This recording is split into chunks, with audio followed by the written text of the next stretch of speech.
미국이 포기했습니다. 세계 최고의 기술진도, 수십조 원의 예산도 소용없었습니다. 지하 100m, 굴착기가 부서지고 물이 솟구치던 그 죽음의 땅 앞에서 모두가 등을 돌렸죠. 그런데 그 불가능을 단숨에 뚫어버린 나라가 있었습니다. 바로 한국이었습니다. 미국 정부 고위 관료는 처음엔 그들을 비웃었습니다. 휴대폰이나 만드는 나라가 무슨 땅을 파느냐고요. 하지만 그가 한국에서 두 눈으로 본 것은 그의 평생 신념을 송두리째 무너뜨렸습니다. 그의 입에서 새어나온 한마디, 당신들 정말 무서운 사람들이군요. 도대체 한국의 발밑에는 무엇이 있었을까요? 지금부터 그 전말을 공개합니다. 시작하기 전 구독과 좋아요, 그리고 대한민국 파이팅 댓글로 한국을 응원해주세요. 지하 100m, 섭씨 영하의 냉기와 영상 40도의 열기가 같은 터널 안에서 부딪히던 곳. 세계에서 가장 비싼 굴착기가 굉음을 내며 멈춰섰습니다. 강철로 만든 거대한 회전날이 보이지 않는 무언가에 부딪혀 휘어졌고 그 위로 흙이 쏟아졌어요. 프랑스에서 온 현장 책임자는 도면을 바닥에 내던지며 소리쳤습니다. 여긴 인간이 건드릴 땅이 아니야. 신이 막아놓은 곳이라고. 미국 동부 한복판, 수백만 명이 사는 도시의 발밑에서 벌어진 일이었습니다. 전 세계 최고의 건설사들이 차례로 두 손을 들고 짐을 쌌죠. 그때 작업복 차림의 한국 엔지니어 한 사람이 조용히 앞으로 나섰습니다. 저희가 해보겠습니다. 한국은 이 정도 땅을 수백 번 뚫어봤습니다. 그 한마디가 어떤 결과를 불러올지 그 자리에 있던 누구도 몰랐어요. 저조차도요. 무슨 일이 있었는지 지금부터 천천히 말씀드리겠습니다. 저는 리처드 콜먼이라고 합니다. 미국 연방정부에서 국가 핵심 기반 시설의 안전을 책임지는 자리에 있었어요. 쉽게 말하면 나라의 숨통 같은 시설들이 무너지지 않도록 지키는 일이었습니다. 전력망, 통신망, 그리고 땅속 깊은 곳을 지나는 거대한 터널들까지요. 제 사무실 책상 위에는 늘 두꺼운 서류 더미가 쌓여 있었습니다. 프랑스어, 독일어, 일본어로 된 기술 보고서들이 저를 기다리고 있었죠. 커피는 항상 식어 있었고 점심을 거르는 날이 더 많았어요. 비서가 가져다 준 샌드위치를 한 손에 든 채 도면을 들여다보는 것이 제 일상이었습니다. 저는 군 공병단에서 35년을 보냈습니다. 별을 단 장성으로 예편한 뒤 정부에 합류했죠. 이라크의 사막에서 다리를 놓았고 알래스카의 동토 위에 활주로를 깔았습니다. 땅을 다루는 일이라면 제 손을 거치지 않은 것이 없다고 자부했어요. 제가 승인 도장을 찍지 않으면 미국 안에서 어떤 대형 지하 공사도 시작될 수 없었습니다. 그만큼 제 판단에는 무게가 실렸고 그만큼 제 자부심도 단단했죠. 워싱턴에서는 이런 말이 돌았습니다. 콜먼이 안 된다고 하면 안 되는 거다. 콜먼이 괜찮다고 하면 괜찮은 거다. 저는 그 신뢰에 보답하려고 늘 차갑게 오직 데이터만 보고 판단하려 애썼어요. 어떤 회사가 아무리 로비를 해도 윗선에서 아무리 압력을 넣어도 흔들리지 않았습니다. 기술적으로 문제가 있으면 안 된다고 했고 괜찮으면 괜찮다고 했죠. 그것이 제가 믿는 전문가의 길이었습니다. 솔직하게 털어놓겠습니다. 저는 한국이라는 나라를 잘 몰랐어요. 아니, 알고 싶지도 않았다는 표현이 더 정확하겠네요. 제 머릿속에서 세계 최고의 토목 기술은 언제나 서구의 것이었습니다. 프랑스의 정교함, 독일의 견고함, 그리고 거기에 일본의 꼼꼼함 정도. 이것이 제가 믿는 공학의 세계였어요. 유럽 회사들과 일하면서 저는 그들의 두꺼운 매뉴얼과 100년 넘게 쌓인 경험에 감탄했습니다. 파리의 지하철은 100년도 더 전에 만들어졌고 런던은 그보다 더 일찍 땅을 팠으니까요. 이런 역사 앞에서 다른 나라들은 그저 뒤따라오는 후발주자에 불과했습니다. 한국이요? 저에게 한국은 그저 휴대폰과 반도체를 잘 만드는 나라 정도였어요. 빠르고 싸게 건물을 올리는 하청 업체들이 있는 곳. 기술보다는 속도와 가격으로 승부하는 나라. 그것이 제가 한국건설에 대해 가진 인식의 전부였습니다.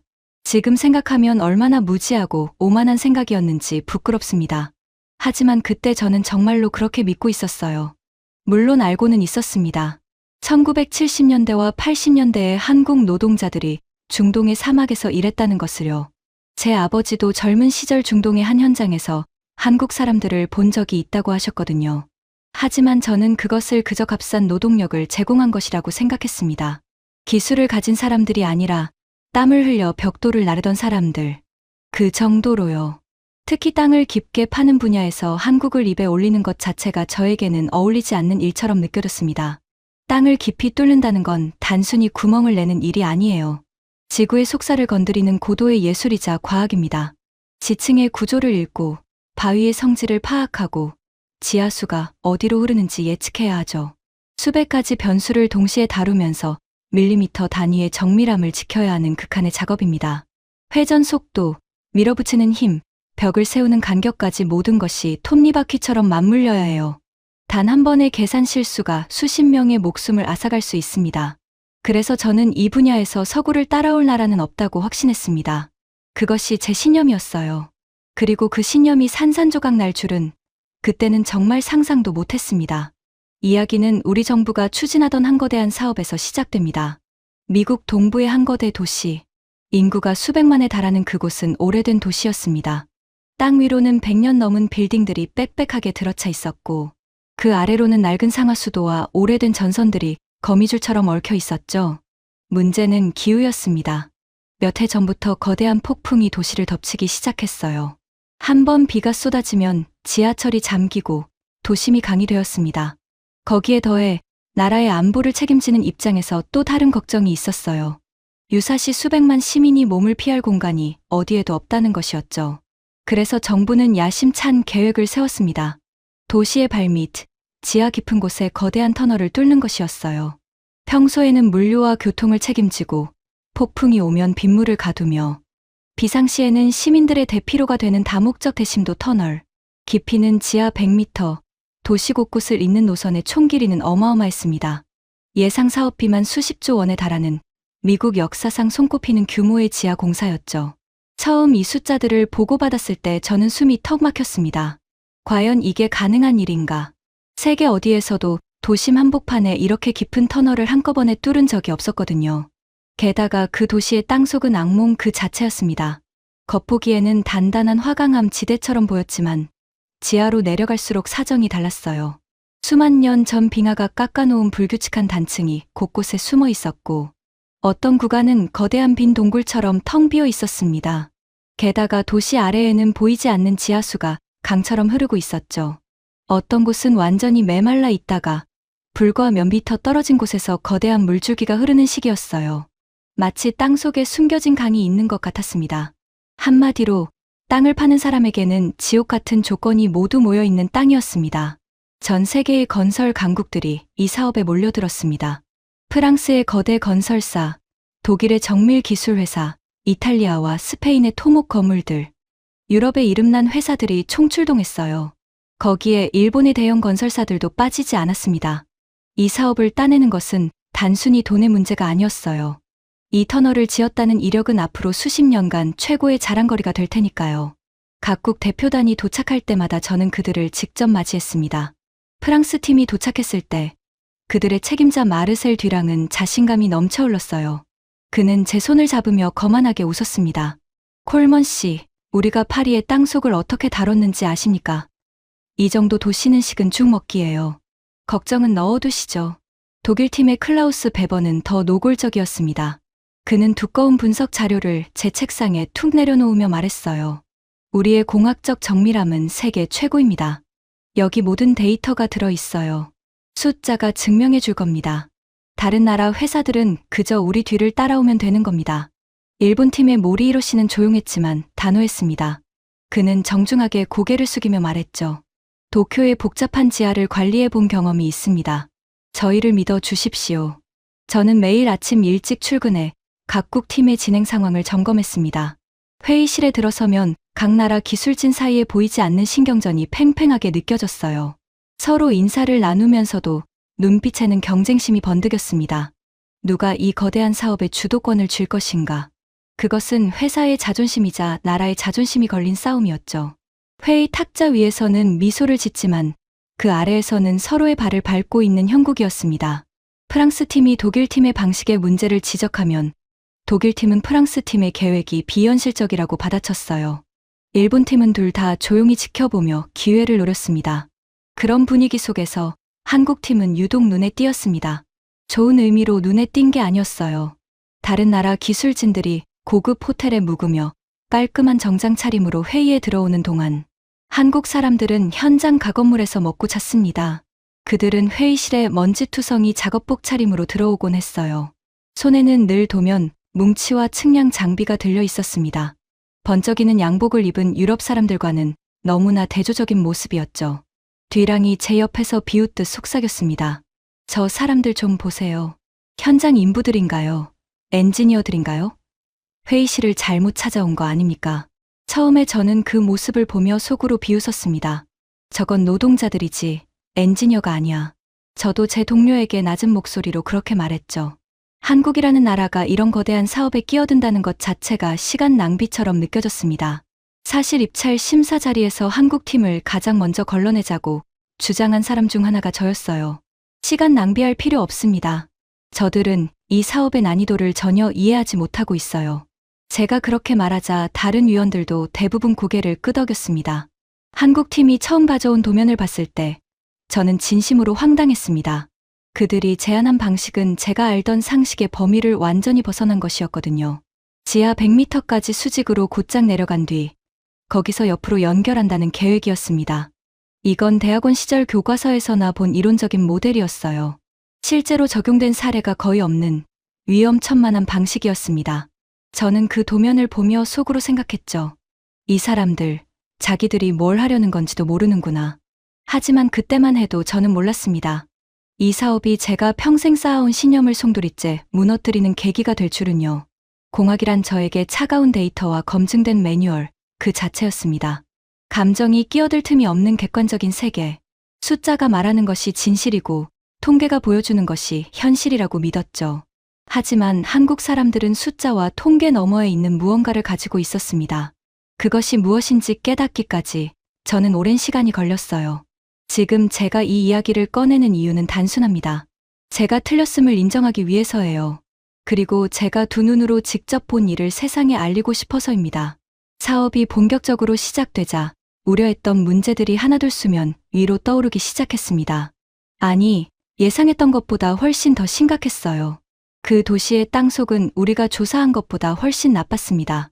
시추 작업을 진행할수록 충격적인 사실들이 쏟아졌죠. 매일 아침 제 책상에 놓이는 보고서는 점점 더 암담해졌습니다. 단단한 줄 알았던 안방 곳곳에 거대한 빈 공간이 숨어 있었어요. 어떤 것은 큰 체육관 크기에 달했습니다. 시추 장비가 갑자기 허공으로 푹 꺼지는 느낌이 들면 그것은 빈 동굴을 만났다는 신호였죠. 현장 기술자가 저에게 떨리는 목소리로 보고했습니다. 국장님, 시추봉이 갑자기 몇 미터나 빠졌습니다. 아래가 완전히 비어 있어요. 이런 빈 공간 위로 거대한 굴착 장비가 지나가면 순식간에 땅이 무너질 수 있었습니다. 그 위에는 수백만 명이 사는 도시가 통째로 얹혀 있었고요. 저는 그 보고서를 받아 들고 밤잠을 설쳤습니다. 우리가 대체 뭘 건드린 거지? 시추 팀장이 저에게 한 말이 아직도 기억에 남습니다.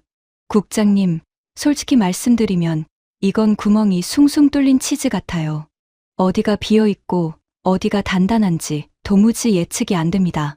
더 큰 문제는 땅 위였습니다. 터널이 지나가야 할 길 바로 위에는 100년 된 낡은 건물들과 도시의 상징 같은 고층 빌딩들이 빽빽하게 서 있었어요. 공사 중에 땅이 조금이라도 내려앉으면 이 건물들이 기울거나 무너질 수 있었습니다. 상상만 해도 끔찍한 일이었죠. 수많은 인명피해, 도시의 마비, 나라의 망신. 모든 것이 한순간에 닥칠 수 있었습니다. 저는 미국 최고의 지질 전문가를 현장에 불렀습니다. 토마스 케인 박사. 이 분야에서 그를 모르는 사람은 없었어요. 그가 현장을 둘러본 뒤 회의실에서 보고했습니다. 그 결론은 모두를 얼어붙게 만들었죠. 두 핵심 노선이 교차하는 구간은 공학적으로 시공이 불가능합니다. 이 구간의 지질 조건은 현존하는 어떤 굴착 기술로도 안전하게 통과할 수 없어요.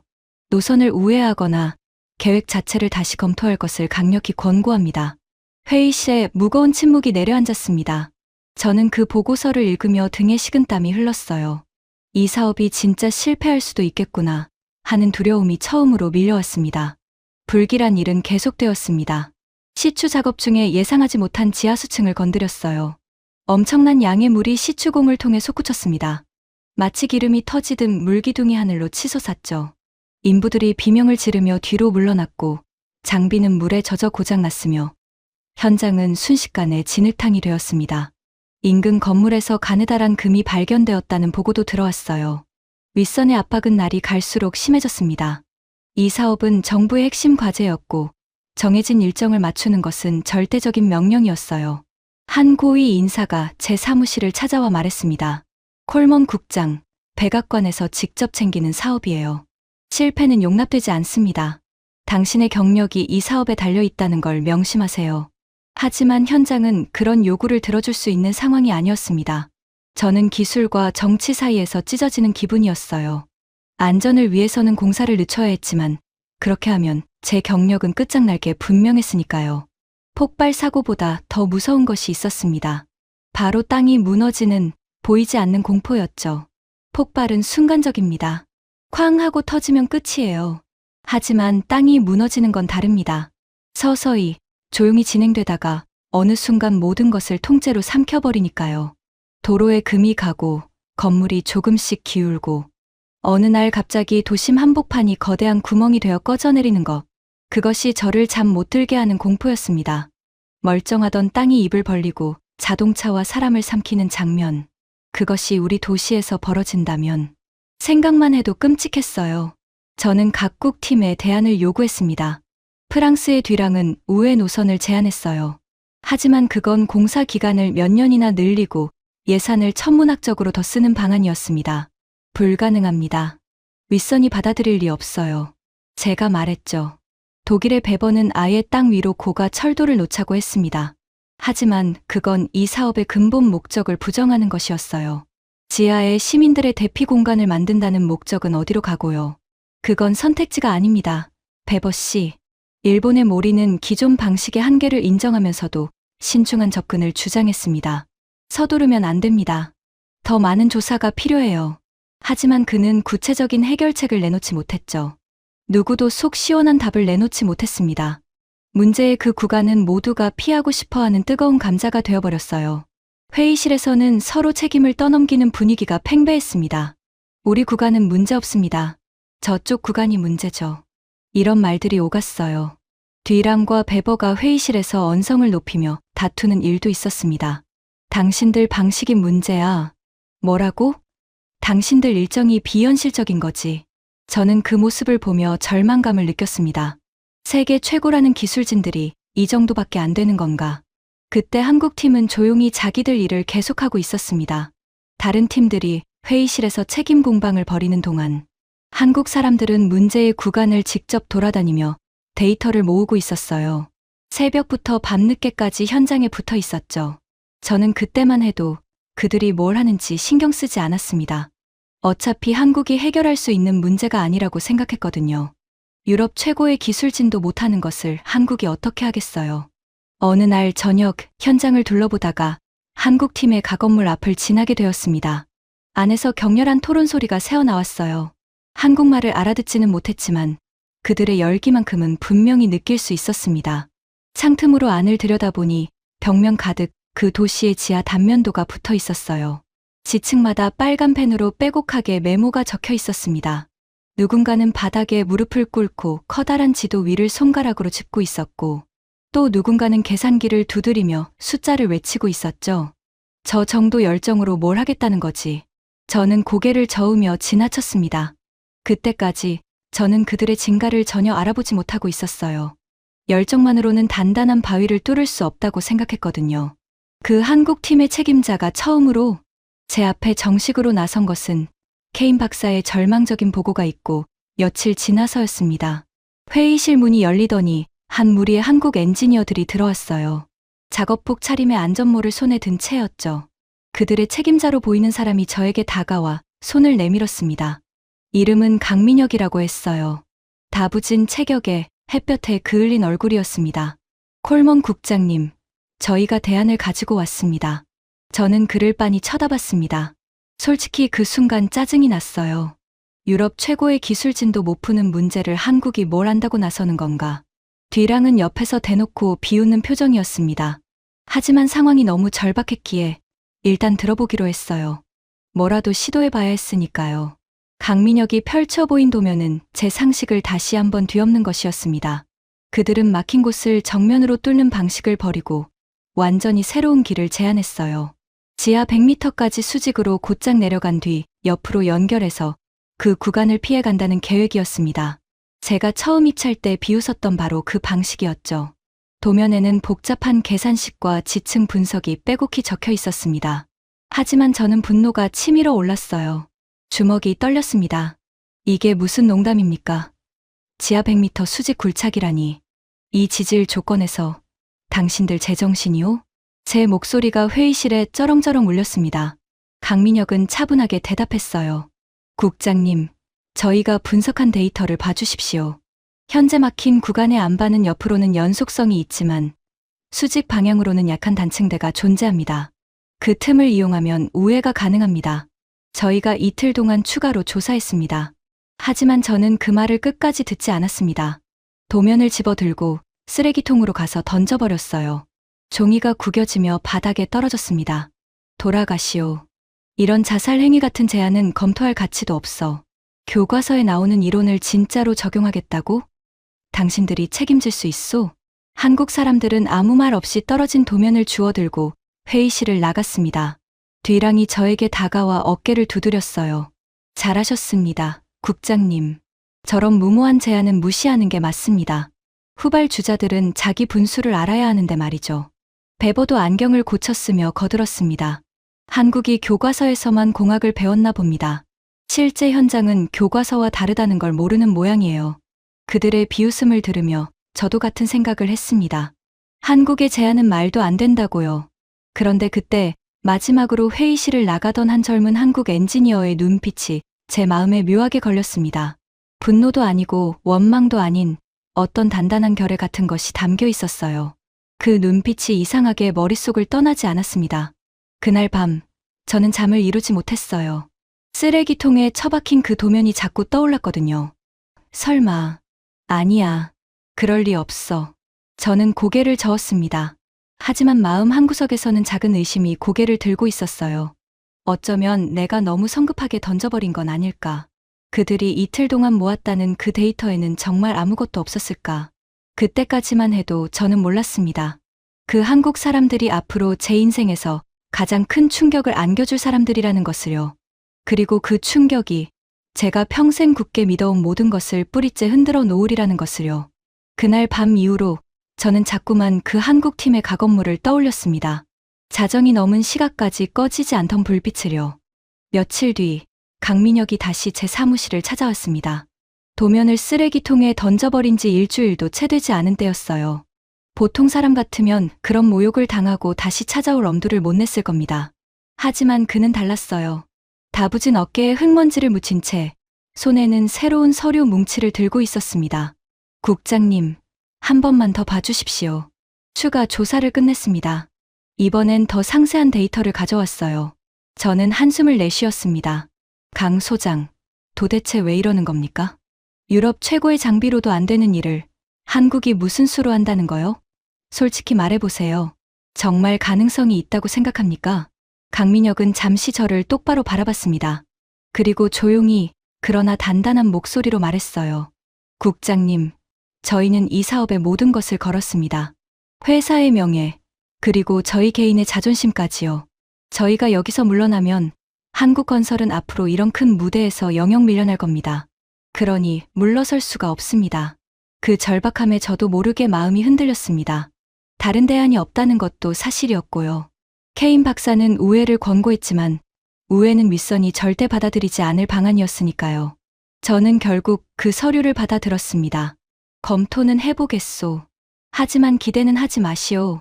그가 돌아간 뒤 저는 책상에 앉아 그 서류를 펼쳤습니다.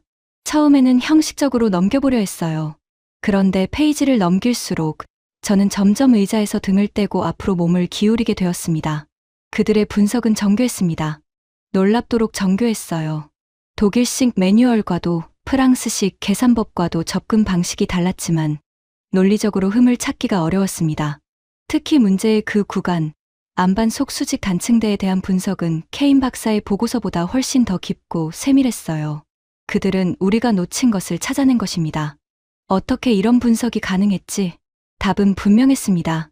그들은 호텔에서 와인을 마시는 대신 2주 동안 현장을 기어다니며 직접 데이터를 수집한 거예요. 케인 박사의 팀이 책상 앞에서 뽑아낸 시뮬레이션과는 출발 전부터가 달랐습니다. 가슴 한구석에서 작은 불씨가 타올랐습니다. 이 사람들이라면 혹시.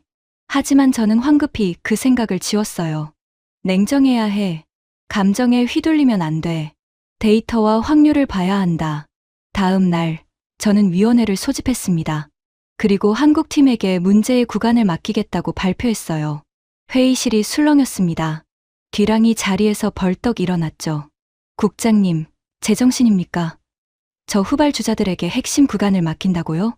우리가 못한 일을 저들이 한다는 게 말이 됩니까? 베버도 안경 너머로 차갑게 쏘아붙였습니다. 실패하면 책임은 누가 집니까? 한국이 사고를 치면 도시 전체가 위험해집니다. 저는 분명히 반대했다는 걸 기록에 남겨주십시오. 저는 그들의 반발을 잠재우며 말했어요. 조건을 달겠소. 한국팀이 정해진 기간 안에 눈에 보이는 성과를 내지 못하면 즉시 계약을 해지하고 전액 손해배상을 청구하겠소. 그래도 괜찮겠소. 강 소장. 한국팀에게는 사실상 사형 선고나 다름없는 조건이었습니다. 실패하면 회사가 통째로 휘청일 만한 금액이었으니까요. 하지만 강민혁은 망설임 없이 고개를 끄덕였습니다. 받아들이겠습니다. 이 소식이 알려지자 비판이 쏟아졌습니다. 언론은 더 신랄했어요. 한 유럽 경제지는 이런 제목의 기사를 실었습니다. 미국, 후발주자의 무모한 도박에 핵심 사업을 막히다. 결과는 뻔하다. 그 무렵 한 통의 전화가 걸려왔습니다. 제 군 시절 멘토였던 하워드 라이트 장군이었어요. 저를 공병의 길로 이끌어준 분이었습니다. 그분의 목소리는 차갑고 단호했어요. 리처드, 한국을 믿지 마라. 그들은 서구 기술을 흉내내는 후발주자일 뿐이야. 이런 극한 조건에서 그들이 성공할 확률은 제로에 가깝네. 자네 경력을 거기에 걸지 마. 지금이라도 손을 떼게. 저는 아무 대답도 하지 못했습니다. 멘토의 말이 옳은 것 같았거든요. 하지만 동시에 어떤 의문이 머릿속을 떠나지 않았습니다. 그 한국 사람들의 눈빛은 대체 뭐였지? 그런 확신은 어디서 오는 거지? 며칠 뒤 한국팀의 특수수직 굴착이 시작되었습니다. 지하 100m까지 곧장 내려간 뒤 옆으로 연결한다는 전례 없는 시도였어요. 저는 현장에서 직접 지켜보기로 했습니다. 솔직히 말하면 성공을 기대해서가 아니었어요. 실패하는 순간을 직접 보고 즉시 수습하기 위해서였죠. 머릿속으로는 이미 실패 후에 대응 계획을 그리고 있었습니다. 공사 첫날, 한국팀이 가져온 장비를 보고 저는 의아했습니다. 유럽의 최신형 굴착기와는 완전히 다른 모양이었거든요. 더 작고 더 유연해 보이는 구조였어요. 강민혁이 설명했습니다. 이건 저희가 서울 지하 깊은 곳에 광역철도를 깔면서 개발한 맞춤형 굴착 시스템입니다. 복잡한 도심 지하 조건에 최적화되어 있어요. 한강 밑바닥의 무른 집안에서도 검증된 기술입니다. 저는 고개를 끄덕이긴 했지만 속으로는 여전히 반신반의했습니다. 서울과 이 도시는 완전히 다른 환경인데 굴착이 시작되었습니다. 처음 수십 미터까지는 순조로웠어요. 예상대로 위쪽의 모래와 점토층은 쉽게 뚫렸습니다. 한국 장비가 부드럽게 지층을 파고들었죠. 저는 조금 놀랐지만 아직 본 게임은 시작도 안 했다고 생각했습니다. 그리고 예상대로 깊이 내려갈수록 문제가 시작되었어요. 예상보다 훨씬 단단한 경함층이 나타났습니다. 바위의 경도가 측정 장비의 최대치를 넘어섰어요. 장비에 과부하가 걸리기 시작했죠. 드릴 날이 버티질 못합니다. 현장 엔지니어가 외쳤습니다. 장비에서 금속이 긁히는 귀를 찢는 소리가 났어요. 불꽃이 튀었습니다. 하루가 지났습니다. 진척은 고작 손바닥 너비 정도였어요. 이틀이 지나도 상황은 나아지지 않았죠. 사흘째가 되자 장비 자체에 이상이 생겼습니다. 모터가 과열되어 연기가 피어올랐어요. 현장에 무언가 타는 냄새가 진동했습니다. 소식은 빠르게 퍼졌습니다. 유럽 기술진들이 구경을 하러 왔어요. 그들의 얼굴에는 승리의 미소가 떠올라 있었습니다. 뒤랑이 동료에게 들으라는 듯 큰 소리로 말했어요. 거봐, 내가 뭘 했어. 한국은 아직 멀었다고. 저들의 한계가 딱 여기까지인 거야. 교과서에서 배운 것만으로는 진짜 현장을 이길 수 없지. 베버도 가세했습니다. 안경 너머로 현장을 내려다보며 비아냥거렸죠. 이 도시의 안반은 알프스 화강암급입니다. 우리가 알프스의 터널을 뚫을 때 얼마나 고생했는지 아십니까? 한국이 서울에서 뭘 했는지는 모르겠지만 여기는 서울이 아니에요. 자기들 분수를 몰랐던 거죠. 저는 그들의 조롱을 들으며 복잡한 심정이었습니다. 한편으로는 역시 내 예상이 맞았다는 생각이 들었어요. 하지만 다른 한편으로는 이상하게도 한국팀이 저렇게 무너지는 모습이 불쾌하게 느껴졌습니다. 왜 그런 감정이 드는지 그때는 이해할 수 없었어요. 저는 강민혁을 찾아갔습니다. 그는 지쳐 보였어요. 눈 밑에 짙은 그늘이 드리워져 있었습니다. 며칠째 제대로 잠을 못 잔 게 분명했죠. 저는 최대한 부드럽게 말하려 애썼습니다. 강 소장, 상황이 좋지 않소. 지금이라도 철수를 고려해보는 게 어떻겠소.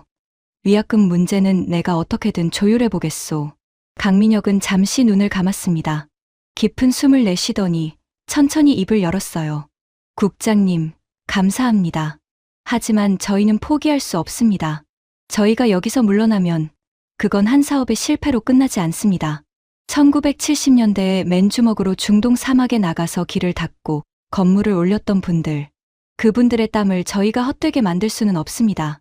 저희 아버지 세대가 그렇게 만든 나라거든요. 저는 그 말을 듣고 멍해졌습니다. 아버지 세대. 그건 단순한 사업 이상의 무언가였어요. 하지만 현실은 냉혹했습니다. 감정만으로는 단단한 바위를 뚫을 수 없으니까요. 그날 밤, 저는 잠이 오지 않았습니다. 새벽 3시쯤 갑자기 현장이 궁금해졌어요. 설마 이 시간에도 일하고 있을까?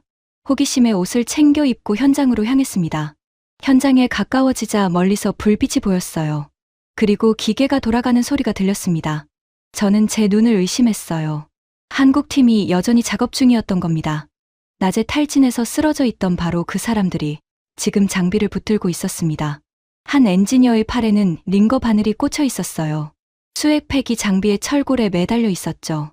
그는 수액을 맞으면서 일하고 있었습니다. 말로만 듣던 장면을 실제로 보니 믿기지 않았어요. 저는 가까이 다가가 지켜봤습니다. 그들은 제가 온 줄도 모르는 것 같았어요.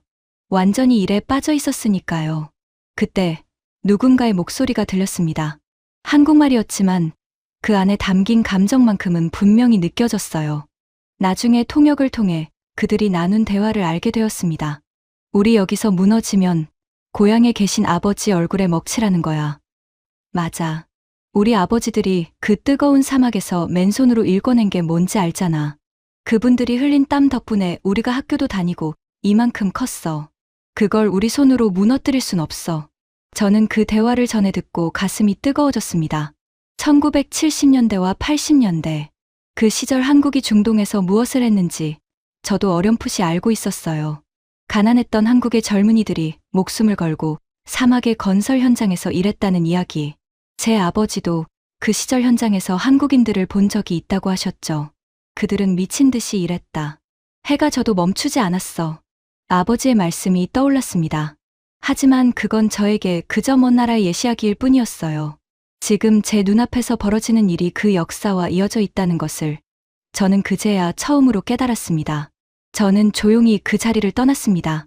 사무실로 돌아와 한국팀이 처음 제출했던 그 서류를 다시 펼쳤어요. 이번에는 편견을 버리고 제대로 읽어보기로 했습니다. 읽으면 읽을수록 저는 놀라움을 감출 수 없었어요.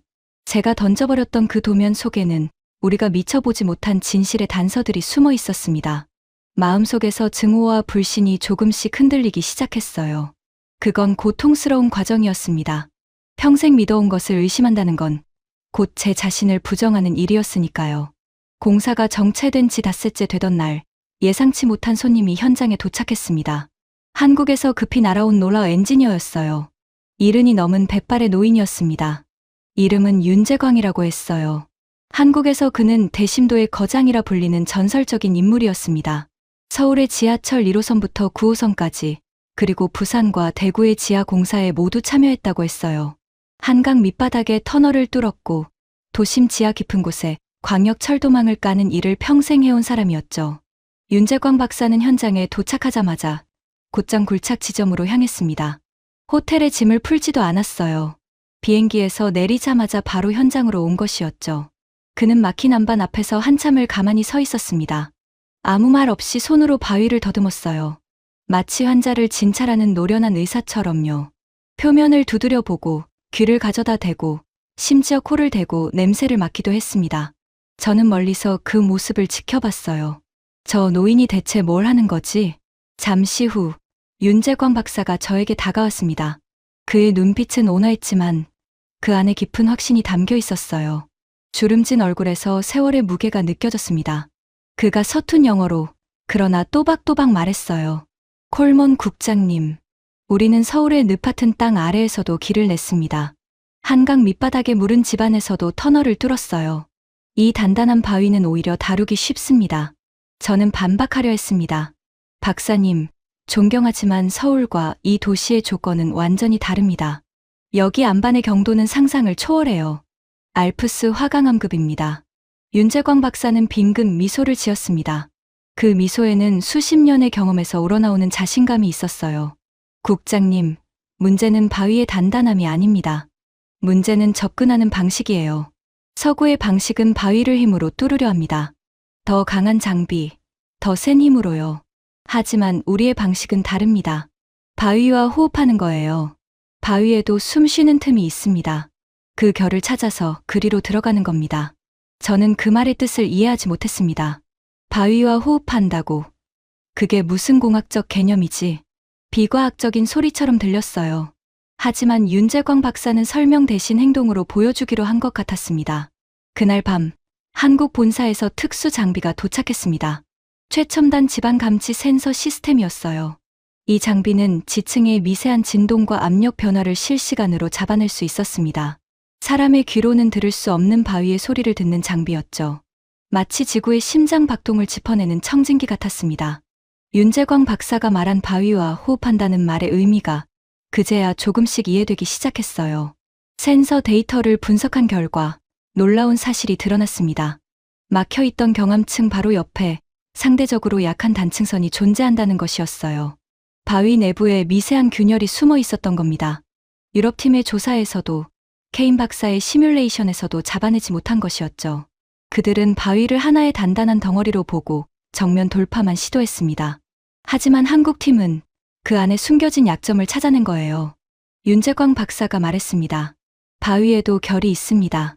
나무를 쪼갤 때 결을 따라 도끼질하면 쉽게 갈라지듯이 바위도 결을 찾으면 훨씬 수월하게 뚫을 수 있어요. 그뿐만이 아니었습니다. 한국팀은 자신들의 기술을 현지 인부들에게 아낌없이 전수했어요.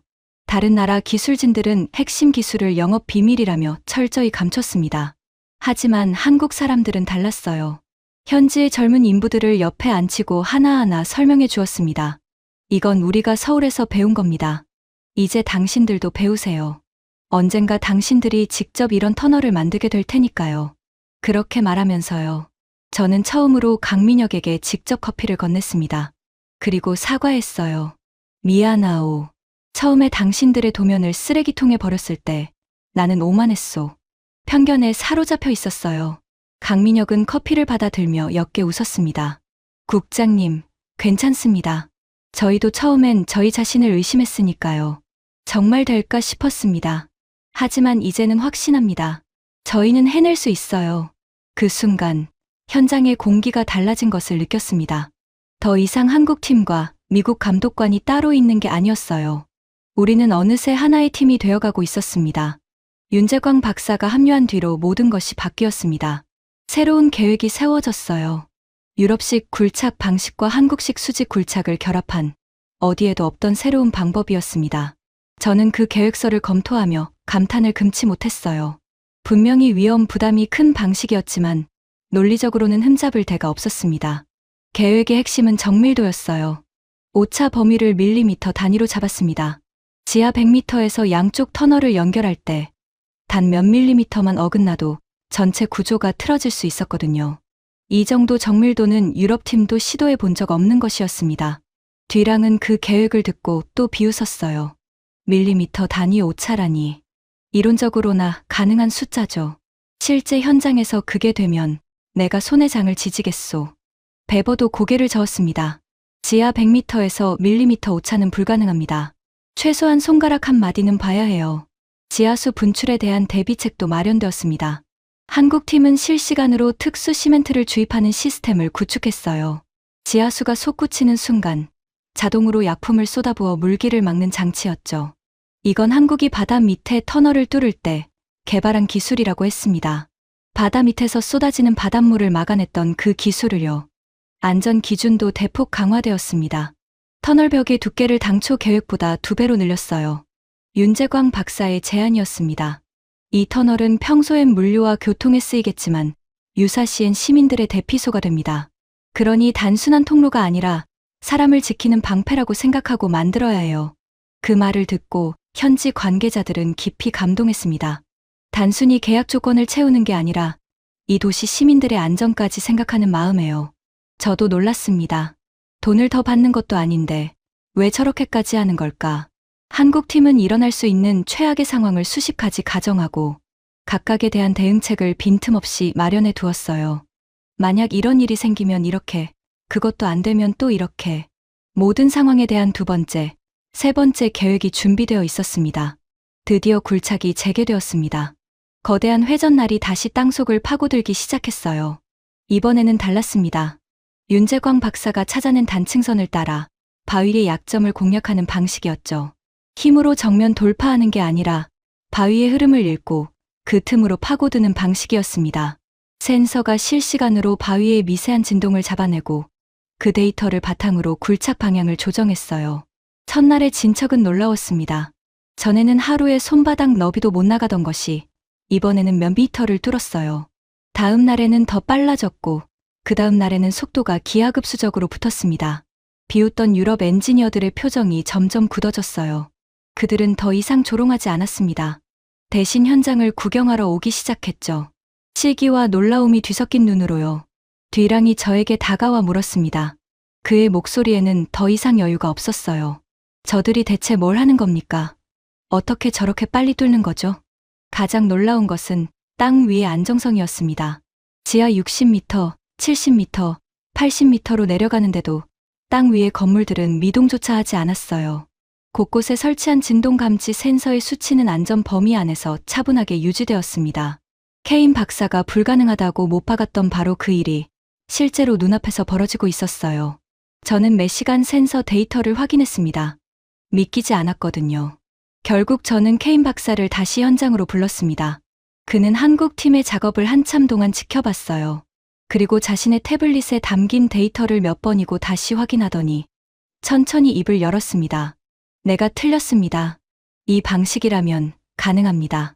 솔직히 말하면 나는 이런 접근법을 본 적이 없어요.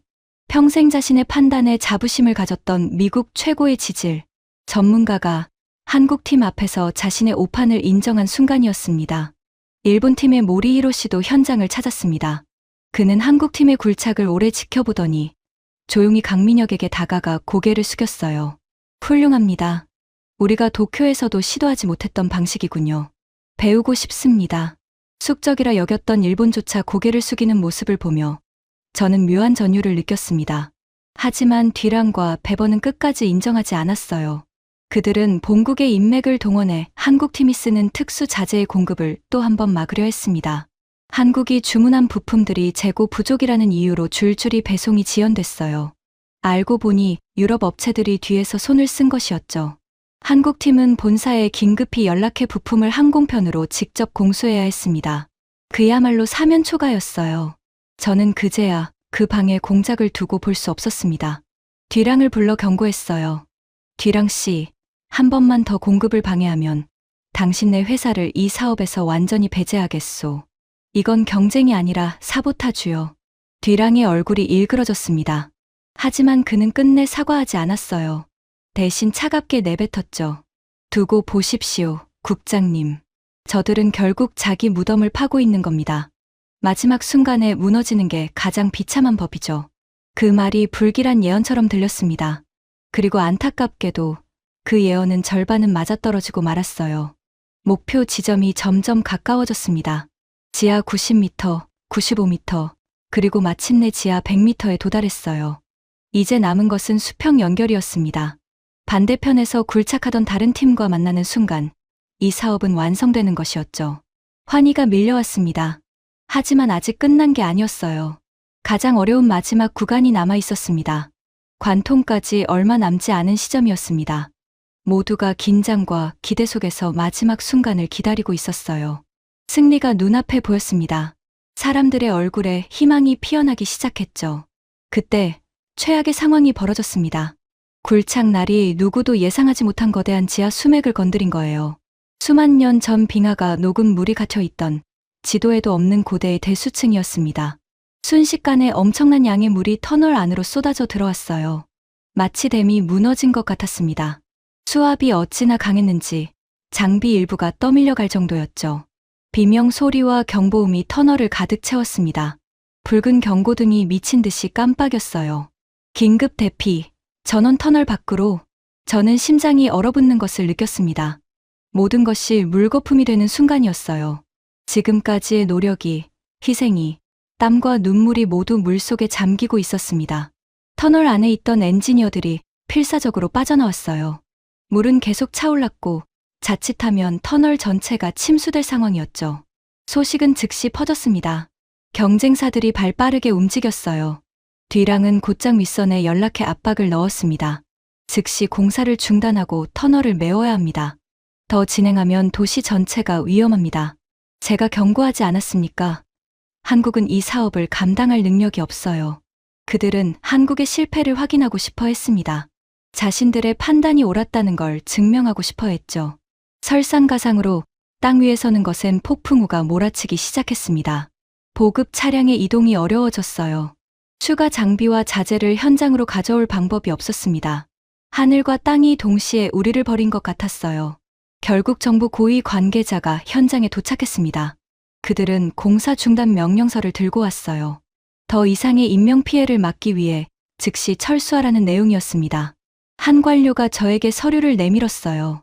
콜먼 국장, 윗선의 명령입니다. 즉시 모든 작업을 중단하고 현장을 비우세요.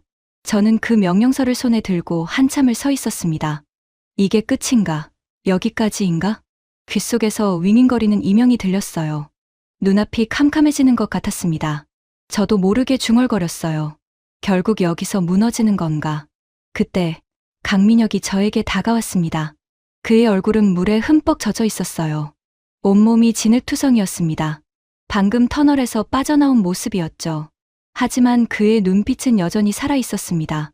꺼진 눈이 아니었어요. 오히려 불꽃이 타오르고 있었습니다. 국장님, 아직 끝나지 않았습니다. 저희에게 1시간만 더 주십시오. 저는 그를 바라봤어요. 1시간 안에 뭘 할 수 있다는 거요? 저 물을 어떻게 막소?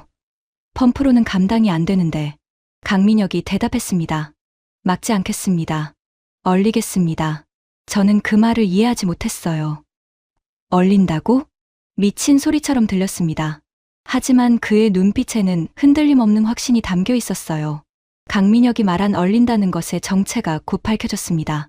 한국이 보유한 집안 동결 공법이었어요. 초저온 물질을 이용해 지하수가 솟구치는 지점의 땅 자체를 급속히 얼려버리는 기술이었습니다. 물이 얼면 더 이상 흐르지 않으니까요. 단순하지만 천재적인 발상이었죠. 한국이 무른 집안과 지하수가 많은 도심 공사에서 갈고 닦은 기술이라고 했습니다. 윤재광 박사가 직접 진두지휘에 나섰습니다. 70이 넘은 노인이 젊은이들과 함께 물이 쏟아지는 터널 안으로 들어갔어요. 저는 말리려 했습니다. 박사님, 위험합니다. 젊은 사람들에게 맡기세요. 하지만 윤재광 박사는 고개를 저었어요. 이 기술은 내가 제일 잘합니다. 내가 직접 해야 해요. 여기서 물러나면 평생 후회할 겁니다. 초저온 물질이 담긴 거대한 은색 탱크가 터널 입구에 설치되었습니다. 탱크에서는 하얀 연기가 끊임없이 피어올랐어요. 맨손으로 만지면 피부가 즉시 얼어붙을 만큼 위험한 물질이었죠. 한국 엔지니어들이 특수 방한복을 입고 장비를 점검했습니다. 그들의 움직임은 빠르고 정확했어요. 마치 오래전부터 이 순간을 준비해 온 사람들 같았습니다. 작업이 시작되었습니다. 초저온 물질이 파이프를 통해 지하수가 솟구치는 지점으로 주입되었어요. 엄청난 소리가 났습니다. 칙하는 소리와 함께 하얀 증기가 터널 전체를 가득 채웠어요. 앞이 보이지 않는 상황에서 한국팀은 오직 센서 데이터와 자신들의 경험에 의지해 작업을 이어갔습니다. 저는 터널 입구에서 초조하게 기다렸어요. 심장이 미친 듯이 뛰었습니다. 손에 땀이 흥건했어요. 무전기에서 간간히 한국말 교신이 들렸지만 무슨 말인지 알아들을 수 없었죠. 가끔 숫자가 들렸습니다. 온도가 계속 떨어지고 있다는 신호였어요. 30분이 지났습니다. 여전히 작업은 진행 중이었어요. 터널 안에서 무슨 일이 벌어지는지 밖에서는 알 수 없었습니다. 정부 관계자가 다시 다가왔어요. 국장님, 시간이 없습니다. 명령을 집행해야 합니다. 저는 손을 들어 그를 막았습니다. 조금만 더 기다려 주십시오. 제발. 그렇게 또 10여 분이 흘렀을 때 터널 안에서 환호성이 터져 나왔습니다. 한국말로 무언가를 외치는 소리였어요. 무전기에서 강민혁의 목소리가 터졌습니다. 성공입니다. 지하수가 완전히 얼었습니다. 물이 멈췄어요. 저는 무릎에 힘이 풀리는 것을 느꼈습니다. 주저앉을 뻔했어요. 옆에 있던 사람이 저를 붙잡았습니다. 눈가가 뜨거워지는 것을 느꼈어요. 눈물인지 땀인지 모를 무언가가 뺨을 타고 흘러내렸습니다. 터널 안에서 엔지니어들이 하나둘 걸어 나왔어요. 모두 지쳐 있었지만 얼굴에는 승리의 미소가 떠올라 있었습니다. 윤재광 박사가 마지막으로 나왔어요. 그의 방한복은 하얀 얼음 결정으로 뒤덮여 있었습니다. 마치 눈사람 같았어요. 하지만 그의 눈은 형형하게 빛나고 있었죠. 저는 그에게 달려가 손을 잡았습니다. 박사님, 해내셨습니다. 정말 해내셨어요. 윤재광 박사는 피곤한 미소를 지으며 말했어요. 아직 끝나지 않았습니다. 관통까지 조금 더 남았어요. 지금부터가 진짜입니다. 얼어붙은 지하수층은 거대한 얼음벽처럼 단단하게 서 있었습니다. 그 벽을 뚫고 나가야 했어요. 하지만 이제 물은 더 이상 문제가 아니었습니다. 얼어붙은 지층은 오히려 굴착하기에 더 안정적이었으니까요. 젖은 모래보다 얼음이 훨씬 다루기 쉬웠던 겁니다. 작업이 재개되었습니다. 이번에는 속도가 더 빨랐어요. 남은 거리를 향해 굴착기가 전진했습니다. 반대편에서 굴착하던 팀과의 교신도 시작되었어요. 반대편 굴착 소리가 들립니다. 두 팀이 서로를 향해 다가가고 있었습니다. 마지막 구간, 모든 사람이 숨을 죽였어요. 굴착기의 회전 소리만이 터널을 가득 채웠습니다. 거리가 점점 줄어들었어요. 심장이 터질 것 같았습니다. 그리고 마침내 벽이 무너졌습니다. 반대편에서 빛이 쏟아져 들어왔어요. 반대편 터널의 조명이었습니다. 하지만 저에게는 그것이 한 줄기 햇살처럼 눈부셨어요. 터널이 관통된 순간이었습니다. 양쪽 터널에서 환호성이 터져 나왔어요. 한국 사람들, 미국 사람들, 그리고 현장에 있던 모든 국적의 사람들이 서로 얼싸안고 기뻐했습니다. 언어의 장벽은 존재하지 않았어요. 기쁨은 만국 공통어였으니까요. 어떤 사람은 울었고, 어떤 사람은 웃었고, 어떤 사람은 울면서 웃었습니다. 저도 그중 하나였어요. 저는 관통 지점으로 걸어갔습니다. 양쪽에서 뚫린 터널이 완벽하게 맞물려 있었어요. 오차는 밀리미터 단위에 불과했습니다. 믿을 수 없는 정밀도였죠. 뒤랑이 입을 다물지 못했어요. 이건 불가능해. 어떻게 지하 100m에서 이런 오차로 맞춘다는 거지? 베버도 측정 장비를 들고 벽면을 거듭 확인하며 연신 고개를 저었습니다. 믿을 수가 없군. 정말 믿을 수가 없어. 손에 장을 지지겠다던 사람도, 손가락 한 마디는 봐야 한다던 사람도 그 자리에서 아무 말도 하지 못했습니다. 그들이 평생 쌓아온 자부심이 한국팀의 밀리미터 앞에서 소리 없이 무너지고 있었어요. 그날 저는 깨달았습니다. 제가 그토록 믿었던 데이터와 매뉴얼이 사실은 세상의 전부가 아니었다는 것을요. 숫자 너머에는 포기하지 않는 사람의 의지라는 또 다른 진실이 있었습니다. 그리고 그 진실을 저에게 가르쳐 준 것은 제가 평생 무시해온 바로 그 나라 사람들이었어요. 관통이 성공한 뒤 세상이 달라졌습니다. 불과 며칠 전까지 한국의 실패를 점치던 언론들이 이제는 앞다투어 한국의 기적을 보도하기 시작했어요. 한 주요 통신사는 이런 제목을 뽑았습니다. 불가능을 가능으로. 미국 지하 100m, 한국이 새 역사를 쓰다. 각국에서 문의가 쏟아졌습니다. 중동의 한 산유국은 자국의 대형 지하 사업에 한국 기술을 도입하고 싶다고 연락해 왔어요. 동남아시아 여러 나라가 도시 지하철 건설에 한국 컨소시엄을 찾았습니다. 한국 건설사들의 주가가 치솟았고 며칠 만에 시가총액이 크게 불어났다는 소식이 들려왔죠. 반면 뒤랑과 베버의 회사는 이 사업에서 사실상 하청으로 밀려났습니다. 불과 몇 달 전까지 한국을 후발주자라며 비웃던 그들이 이제는 한국팀의 지시를 받아 부수 공정을 맡는 처지가 된 거예요.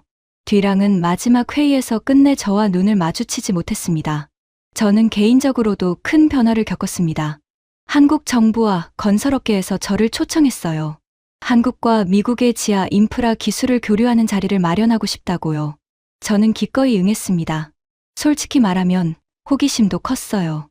그 작은 나라가 대체 어떤 기술을 가지고 있길래 우리가 두 손 든 일을 그렇게 해낸 것인지 두 눈으로 확인하고 싶었거든요.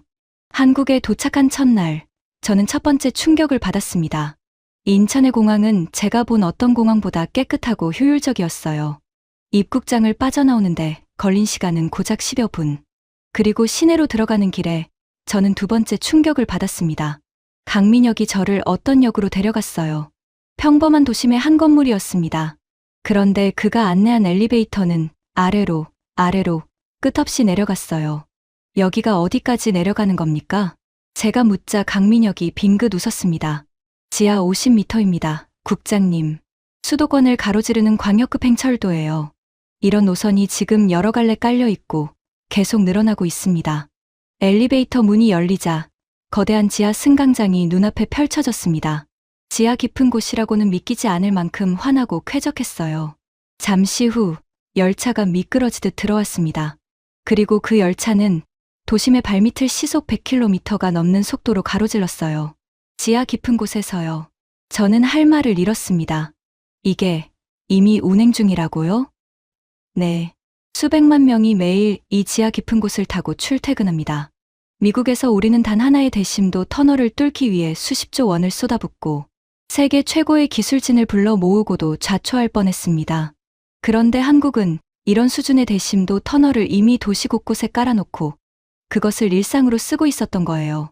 다음 날 강민혁은 저를 또 다른 곳으로 데려갔습니다. 도심 지하에 숨어있는 거대한 빗물 터널이었어요. 폭우가 쏟아지면 도시가 잠기지 않도록 빗물을 통째로 받아내 강으로 흘려보내는 시설이었습니다. 그 규모는 입이 떡 벌어질 정도였어요.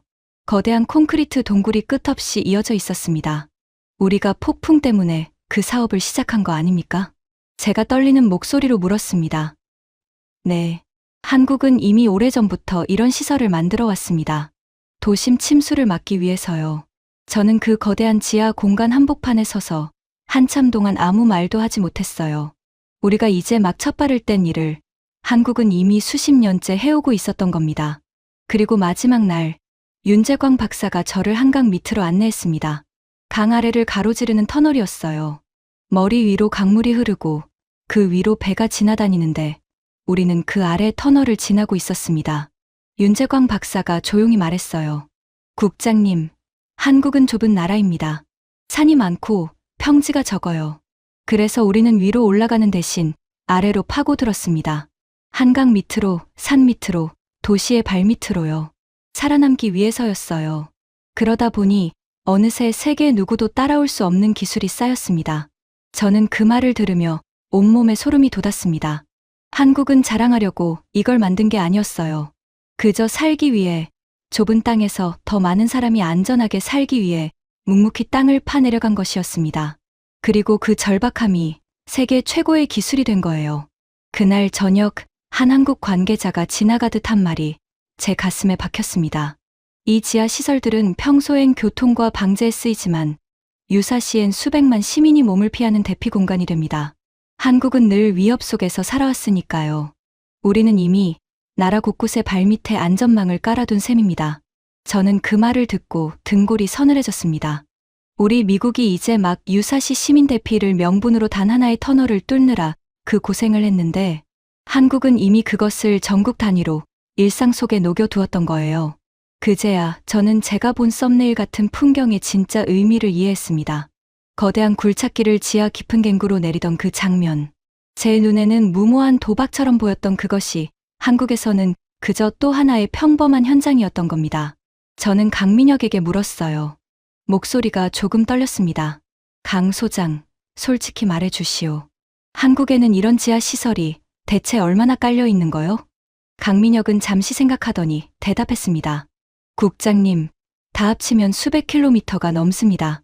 그리고 지금 이 순간에도 늘어나고 있어요. 저는 헛웃음이 나왔습니다. 두려움 섞인 헛웃음이었어요. 우리가 불가능하다며 포기할 뻔했던 일을 한국은 이미 전국에 다 깔아놓고 있었던 겁니다. 그 순간 제 입에서 저도 모르게 한마디가 새어나왔어요. 당신들 정말 무서운 사람들이군요. 대체 어떻게 이걸 다 해낸 거요? 윤재광 박사가 제 어깨를 토닥이며 웃었습니다. 무서운 게 아닙니다, 국장님. 절박했던 거예요. 우리는 가진 게 사람밖에 없었습니다. 그래서 그 사람들이 포기하지 않고 끝까지 파고들었던 겁니다. 저는 그제야 모든 것이 이해되었습니다. 1970년대 한국의 가난한 젊은이들이 중동의 사막으로 떠났습니다. 그들은 뜨거운 태양 아래 맨주먹으로 도로를 닦고 건물을 올렸어요. 제가 단순 노동력이라 무시했던 바로 그 사람들이요. 그들이 흘린 땀이 가난한 나라를 일으켰고 그들의 아들과 손자가 그 위에서 공부했습니다. 그리고 이제 그 아들과 손자 세대가 세 개가 두 손 든 땅속을 뚫고 있었던 거예요. 그것은 한 세대의 땀이 다음 세대의 기술이 되는 이어달리기 같은 이야기였습니다.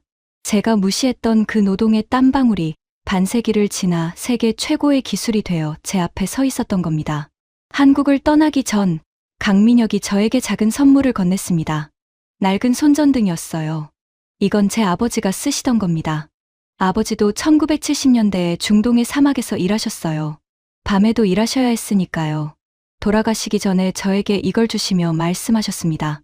어디서 일하든 어둠 속에서도 길을 비추는 사람이 되어라라고요. 이제 이걸 국장님께 드리고 싶습니다.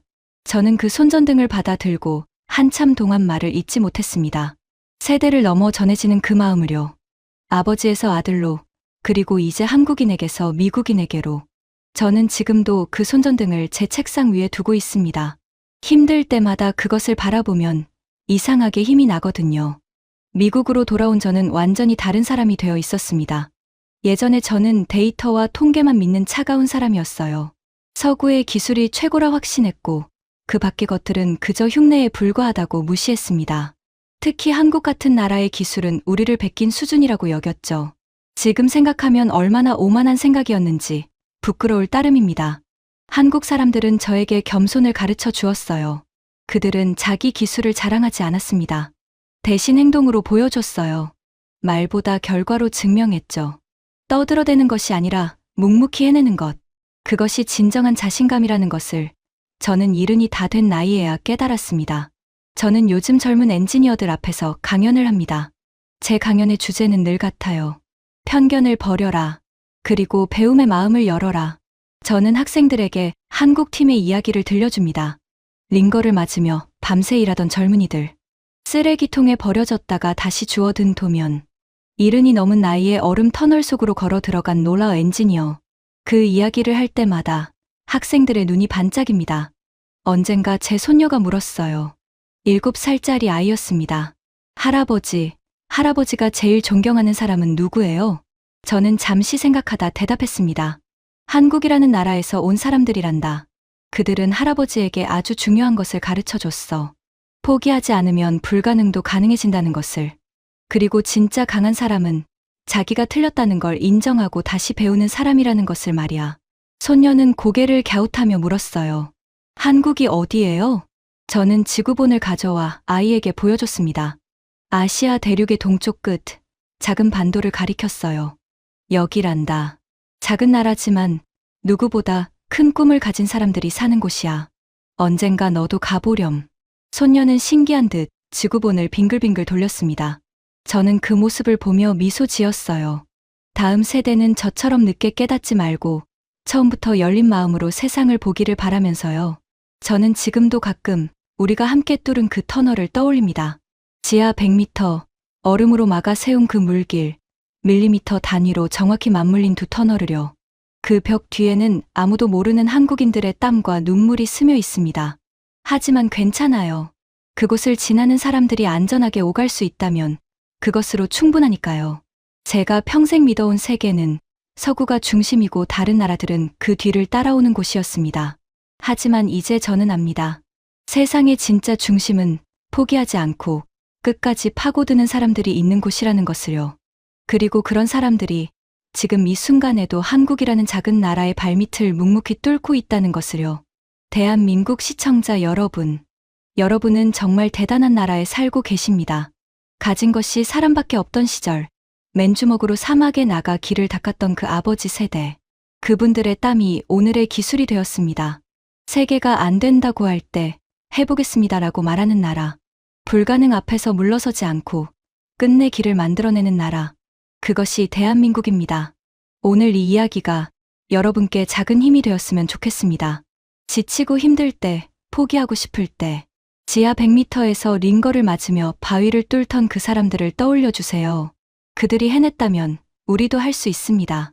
지금까지 미국 정부 고위 관료 리처드 콜먼이 지하 100m 죽음의 땅에서 직접 겪은 이야기였습니다. 세계가 안 된다고 할 때 해보겠다고 말하는 나라. 그 작은 나라의 위대한 사람들이 바로 우리 대한민국입니다. 이 자랑스러운 이야기가 마음에 닿으셨다면 가족과 이웃에게 널리 공유해 주세요. 우리가 우리를 자랑스러워하는 작은 마음이 큰 힘이 됩니다. 구독과 좋아요도 부탁드립니다. 지금까지 감동 새벽이었습니다. 감사합니다.